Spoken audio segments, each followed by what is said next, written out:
আসসালামু আলাইকুম। আশা করি সবাই ভালো আছেন। আজকের ভিডিওতে আমরা দেখব কিভাবে একটি ফোল্ডারের কালার পরিবর্তন করতে হয় এবং ফোল্ডারে নিজের ছবি অথবা যে কোনো লোগো কিভাবে অ্যাড করা যায়। চলুন ভিডিওটি শুরু করা যাক। প্রথমে আমাদেরকে একটি সফটওয়্যার ডাউনলোড করতে হবে। সফটওয়্যারটির লিংক ডেসক্রিপশন বক্সে দেওয়া থাকবে, সেখান থেকে আপনারা ডাউনলোড করে নেবেন। লিংকটিতে প্রবেশ করার পর এখানে ডাউনলোড যে লেখাটি দেখতে পাচ্ছেন এখানে ক্লিক করবেন। এরপর এখান থেকে ডিরেক্ট ডাউনলোড এখানে ক্লিক করবেন। সফটওয়্যারটি ডাউনলোড হয়ে গিয়েছে। এবার আমরা সফটওয়্যারটি দেখতে পাচ্ছি। এটি জিপ আকার আছে, এটিকে এক্সট্রাক্ট করে নিতে হবে। আমি এক্সট্রাক্ট করে নিচ্ছি। এক্সট্রাক্ট করার পর ফোল্ডারটিতে প্রবেশ করছি। এখান থেকে ফোল্ডার পেইন্টার 64 বিটে যে সফটওয়্যারটি দেখতে পাচ্ছেন এটিতে ডাবল ক্লিক করে এটি ইনস্টল করতে হবে। এখানে ইনস্টলে ক্লিক করা মাত্রই সফটওয়্যারটি ইনস্টল হয়ে যাবে। এবার আমি আগে থেকে কিছু ফোল্ডার ক্রিয়েট করে রেখেছি, এই ফোল্ডারগুলোর আমরা কালার পরিবর্তন করব। এজন্য আমাদেরকে ফোল্ডারটি সিলেক্ট করা অবস্থায় মাউসের রাইট বাটন ক্লিক করতে হবে। এখান থেকে চেঞ্জ ফোল্ডার আইকন নামে দুটি অপশন দেখতে পাচ্ছেন। এখান থেকে আমরা চাইলে যে কোনো কালারের মাধ্যমে আমরা ফোল্ডারটির কালার পরিবর্তন করতে পারবো। তো আমি এটি রেড করে দিচ্ছি। এখানে মূলত দুটি অপশন আছে, একটির মাধ্যমে আপনারা পোর্ট্রেট মোডে করতে পারবেন আর একটি ল্যান্ডস্কেপ মোডে কালার পরিবর্তন করতে পারবেন। এবার আমরা দেখব কিভাবে ফোল্ডারে আমাদের নিজেদের ছবি অথবা লোগো অ্যাড করা যায়। তো এজন্যই প্রথমে আমাদেরকে একটি ছবি সিলেক্ট করতে হবে, অর্থাৎ যেই ছবিটি বা লোগোটি আপনি ফোল্ডারে অ্যাড করতে চান। আমি এখানে ফেসবুকের একটি লোগো সহ বেশ কিছু লোগো ডাউনলোড করে রেখেছি।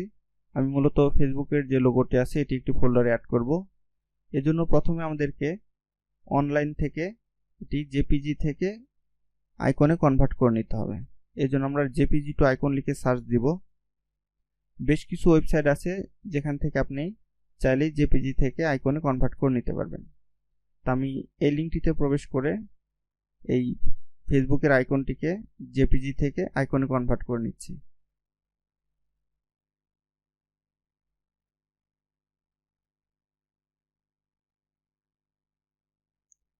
কনভার্ট করার পর এটি ডাউনলোড করছি। এবার ফেসবুক যে ফোল্ডারটি দেখতে পাচ্ছেন এখানে এটি অ্যাড করার জন্য প্রথমে এটি সিলেক্ট করা অবস্থায় মাউসের রাইট বাটন ক্লিক করব। এখান থেকে আমরা লঞ্চ ফোল্ডার পেইন্টার এখানে ক্লিক করব। এখানে ক্লিক করার পর ইয়েস দিব। এখান থেকে আমাদের চেঞ্জ ফোল্ডার আইকন নামে দুটি অপশনে আমরা টিক মার্ক দেখতে পাচ্ছি, একটি পোর্ট্রেট মোডে আর একটি ল্যান্ডস্কেপ মোডে। আপনারা চাইলে যে কোনো দুটি অপশনে টিক মার্ক রেখে দুটি অপশনের মাধ্যমে আপনারা ফোল্ডারে কালার পরিবর্তন বা লোগো পরিবর্তন করতে পারবেন। তো আমি প্রথমে যে চেঞ্জ ফোল্ডার আইকন আছে এটি নামটি পরিবর্তন করে দিচ্ছি। এখানে আমি ইমেজ লিখছি। ইমেজ লেখার পর ইনস্টলে ক্লিক করলে এটি সেভ হয়ে যাবে। এরপর আমি চাচ্ছি গ্রে নামের যে ফোল্ডারের কালারটি আছে এখানে আমাদের ফেসবুকের যে লোগোটি আছে এটি অ্যাড করব। এর জন্য এটি সিলেক্ট করা অবস্থায় সিলেক্ট আইকন অর্থাৎ 3 ডট যে দেখতে পাচ্ছেন এখানে ক্লিক করবেন। এখানে ক্লিক করার পর যেটি ডাউনলোড করেছেন জেপিজি থেকে আইকনে কনভার্ট করে এটি সিলেক্ট করে ওপেনে ক্লিক করবেন। এখানে দেখতে পাচ্ছেন গ্রে যে কালারটি ছিল এখানে ফেসবুকের লোগোটি অ্যাড হয়ে গিয়েছে। চাইলে এখান থেকে গ্রে নাম পরিবর্তন করে ফেসবুক লিখতে পারেন। লেখার পর ইনস্টলে ক্লিক করবেন। এটি অ্যাড হয়ে গিয়েছে। এবার এটি কেটে দিচ্ছি।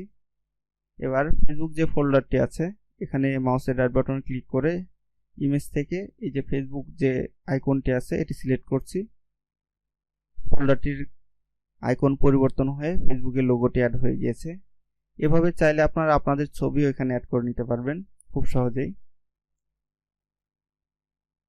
যদি ভিডিওটি ভালো লেগে থাকে অবশ্যই আমার চ্যানেলটিকে সাবস্ক্রাইব করবেন এবং ভিডিওটিতে একটি লাইক দিয়ে পাশে থাকবেন। ধন্যবাদ সবাইকে।